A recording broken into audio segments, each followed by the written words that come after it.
Do you ever like wake up in the middle of the afternoon, with a really, really annoying song playing in your head? Well, that's happened to me today.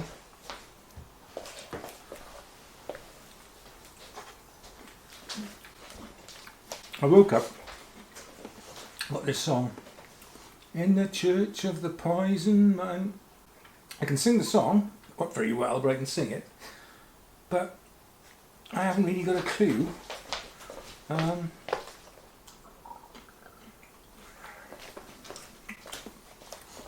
who sang it. Oh well, I've come out to try and get that song out of my head, because it's doing my Sweden, as they say. And secondly, to try and add some pictures to my macro, and I am going to say it, portfolio. I am trying to develop a macro portfolio. Right. The only trouble is trying to film insects out in the wild is that they won't keep still, you little Culture Club. What? You know, Culture Club. They What? sang Church of the Poison Mind. The song has been in your head all day. Oh, Culture Club. George Michael and all that. Oh, you know nothing.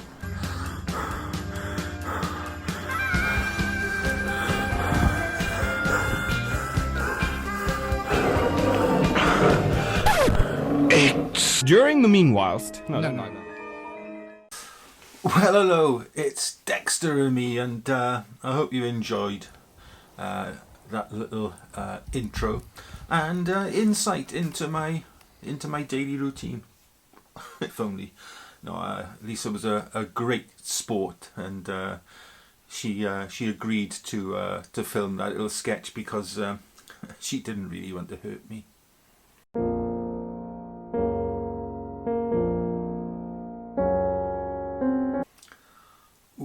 Right. Anyway, macro photography. Now, I've been a lover of all things macro for years and years. But I've only really shot macro images casually, and therefore only really had 2 or 3 images that I can consider to be, portfolio worthy, and I'll pop them up now. But this last couple of months, particularly after getting my second Nikkor, or micro Nikkor to give it its correct name, 105mm f2.8 G lens, which regular viewers will know I consider to be the best lens by any manufacturer ever. And then coupling that with my Nikon D700, I've tried really hard over this last couple of months to actually develop a macro portfolio. Now, to that end, I've been much more patient in my image making, and I've actually gone out and looked for subjects rather than just sitting in my garden and waiting for them to come to me. I've even bought, or even not even bought, but I bought them a while back, but I've even looked at and studied some macro photography books, and I bought them years ago when I thought I was going to become, a prize-winning macro photographer, and then quickly realised that was never ever going to happen because of the distinct lack of patience, really, that I possess. But even this summer, this last sort of couple of weeks, Amateur Photographer, they brought out a magical macro bumper special edition. So a really sort of timely guide, then, if you like for me. So I've spent this summer exploring, to the best of my ability anyway, my local nature, and I've been really surprised by the variety of flora and insects that I found. I mean, the fields just opposite my house over there, they really are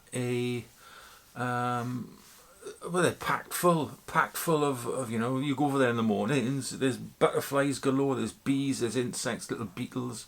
I'm really looking forward to late summer, early autumn now, when like all the spiderlings have grown up and the ones that have survived into adulthood, the ones that have survived into adulthood have sort of grown, you know. So I'm looking forward to finding in those webs and those spiders. I really love spiders.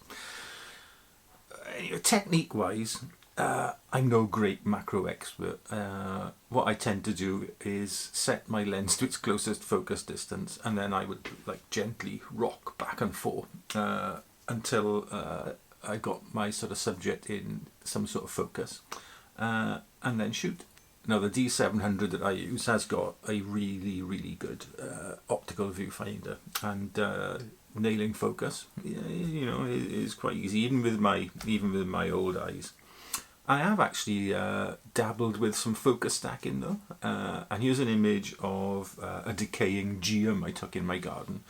This is about 6 or 7 images blended in helicon focus to get front to back sharpness. And if you're into your focus stacking or want to see me try a bit more, next Saturday's video is all about me focus stacking an image. Well, it's not all about, I mean, it's about an 18-minute video, and 1 minute is actual focus stacking. But you know, it's I took a focus stacked image. So if you're into that kind of thing, tune in next Saturday. You know, as I was saying, technique-wise, I prefer to shoot with the lens wide open and just get one image. This micro Nikkor, the bokeh that it produces, does to the out of focus, you know, background. I think it's the best I've ever seen. It is so creamy and smooth and just, you know, delicious that you could eat it almost.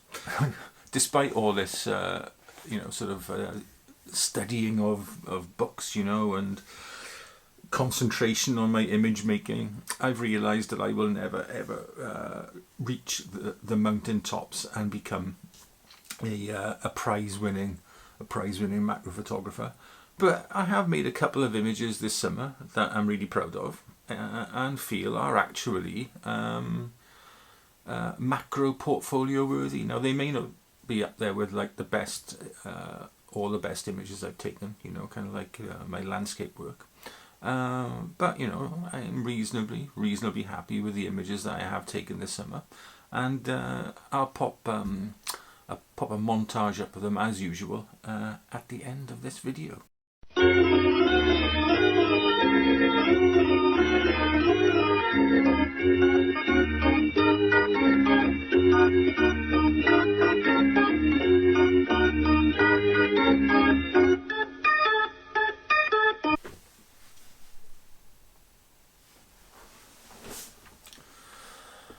But Nick, I hear you all shout. Well, maybe not then. I really want to get into macro photography myself. What do I need to do? Well, breathe easy. You do not need expensive, dedicated gear.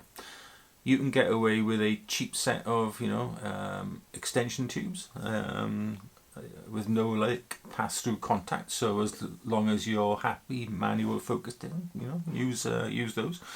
Or you can get like an adapter ring, so you can actually mount your whatever lens you want backwards onto your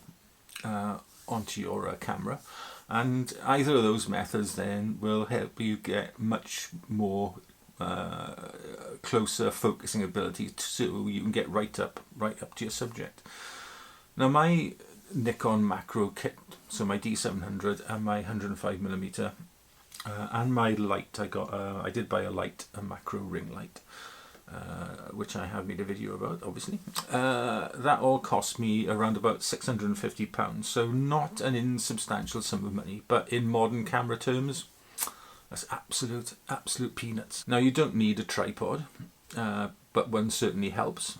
And if you do get one, then you may as well go the whole hog and get a remote shutter release to aid with eliminating all camera shake altogether, and also a macro focusing rail, which will really help you with sort of like fine adjustments to your composition, and also make focus stacking a bit easier, I would imagine, because you can allow for micro adjustments then in between your shots. Now, lighting wise, I have bought a macro ring light, but you don't need one unless you really want to shoot in darker, more gloomy areas, like Port Talbot, or if you want to use really fast, oh God, I get some pelters for that, or if you want to use that really fast, shutter speeds to freeze insects in motion, then yeah, get yourself a light.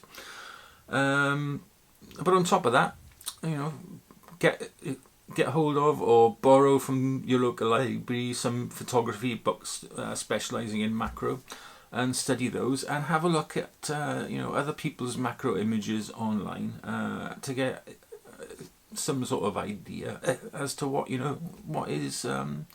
what's out there and what your camera and lens are capable of actually shooting. You really will be surprised what you can get with ordinary kit, let alone specialist macro gear. Anyway, that is it for this week's video. Hope you've enjoyed it. And a couple of things. I must apologise to the residents of Port Talbot. My dad spent many years working in the steelworks there, so my family has a real affinity with the town. And I mean no harm by saying Port Talbot is dark and gloomy. And of course, I know that George Michael wasn't in Culture Club. He was famously, of course, in Westlife. Anyway, as I said, that is it. I'm sorry. Right, that is it for this week from Dexter and me. Stay safe, stay well. Look after yourselves, your loved ones, and your pets, and look after your pop music knowledge as well. And just be nice. Be a nice person. Okay, we will see you, as I said, next Saturday with that focus stacking video. I know it's the excitement may well be too much for you to bear. Okay.